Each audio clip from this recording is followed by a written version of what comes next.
Sud Radio vous explique à 7h45 à quoi correspond le voyage d'Emmanuel Macron en Afrique. Là, une tournée dans 4 pays en 4 jours, Gabon, Angola, Congo et République démocratique du Congo. Alors après avoir annoncé un retrait militaire progressif de l'Afrique, le chef de l'État place sa visite sous le signe de l'environnement mais aussi de l'économie. Nous sommes avec Jean-Claude Félix Tchikaya, qui est praticien-chercheur du groupe Afrique pour l'Institut de prospective et sécurité en Europe. Bonjour Jean-Claude Félix Tchikaya. Bonjour. On a l'impression qu'on est à un tournant, que la France n'est plus la bienvenue en Afrique et qu'on préfère les investissements chinois. Où en est-on dans notre relation entre la France et le continent africain ?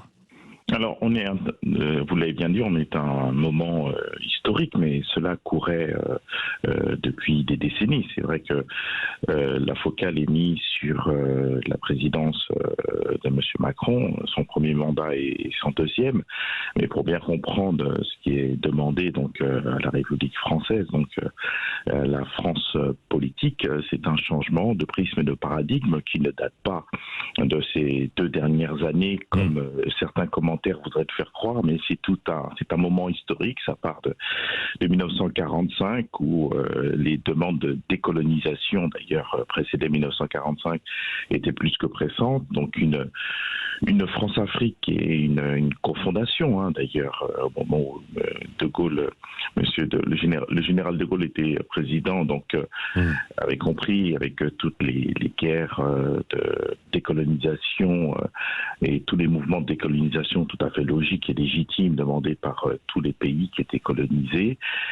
Il y a eu des accords non fameux, en tout cas contradictoires entre une décolonisation et qui ont été menées et les valeurs de la République française, liberté, égalité. Donc il y a eu une France-Afrique qui n'est pas seulement d'un point de vue politique et géopolitique, il y a tout un champ économique. Ça a été rappelé dans le discours du président Macron, qui a d'ailleurs reproché à une certaine partie qui était bien silencieuse dans les reproches qui étaient faits dans ces rapports qui devaient de toute façon se renouveler d'un point de vue paradigmatique et au niveau des prismes et autres actions et actes et comportements qui devaient donc se délester, comme il l'a fait lui-même, d'arrogance et de condescendance. Donc c'est un moment important. C'est un moment important. Mais alors, quand le chef de l'État dit il faut bâtir une nouvelle relation, déjà pour qu'il y ait une relation, il faut être d'accord en fait tous les deux, de chaque côté, que ce soit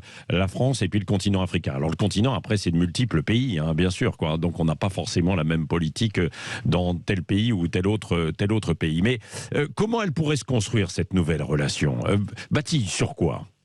Oui, tout à fait. L'Afrique, c'est 54 pays, d'Alger au Cap en Afrique du Sud, 1,2 milliard de personnes. Quand vous avez donc une position à Brazzaville, elle n'est pas obligée d'être la même de manière logique en géopolitique à Tripoli, à Rabat ou à Abidjan. Donc il faut bien comprendre, on dit assez rapidement les rapports franco-africains ou l'inverse. Chaque présidence donc a un point de vue. D'ailleurs, le président Macron a eu un discours assez bon d'orientation à l'égard de ce continent. Il sera obligé donc d'aller voir chacun. Il sera aussi très intéressant d'entendre les politiques d'orientation de chaque président à l'égard de la France.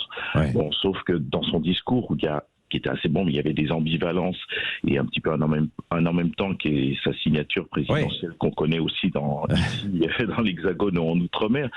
Donc c'est là où le fait d'avoir choisi comme géographie la géographie de l'Afrique centrale ou à l'intérieur, comme on l'avait dit, s'il faut un changement, donc un changement de toute façon réciproque. Et là, on tombe dans une géographie politique, l'Afrique centrale, où les présidents, pour la plus grande partie, ne sont pas des parangons ou des chantres de la démocratie. Au Gabon, c'est une dynastie en tête, quoi. C'est la famille Bongo depuis 50 ans, quoi. Voilà, ils additionnent les mandats et les décennies.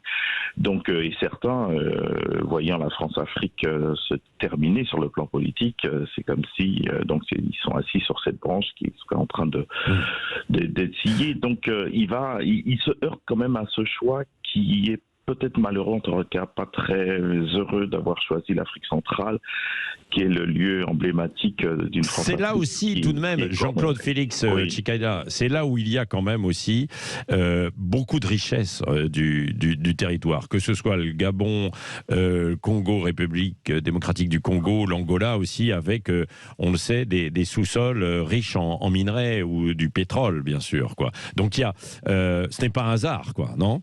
Non, bien sûr, ce n'est pas un hasard. C'est pour cela que dans son discours, il ne dit pas tout. Que ce soit entre les lignes, c'est un lieu où il y a d'immenses richesses. C'est ce que reprochent d'ailleurs les concitoyens d'Afrique centrale à leur propre président, qui ne demande pas seulement à la France et aux autres influences géopolitiques de changer les rapports internationaux, mais aussi à leur président qui, bien sûr, entrave, et c'est un euphémisme, les libertés publiques, n'ont pas une politique qui réduit les inégalités, surtout sur un sol où cohabitent parfois des discours assez hallucinants disant que l'Afrique est un continent pauvre, mais tout en ayant des richesses et des comptes en banque souvent obèses. Donc cette contradiction et cette cohabitation est complètement intenable sous les pieds de populations, et notamment au Gabon, où 80%, c'est le lieu même, c'est l'Afrique centrale, c'est le deuxième bassin, le poumon vert après l'Amazonie. Donc il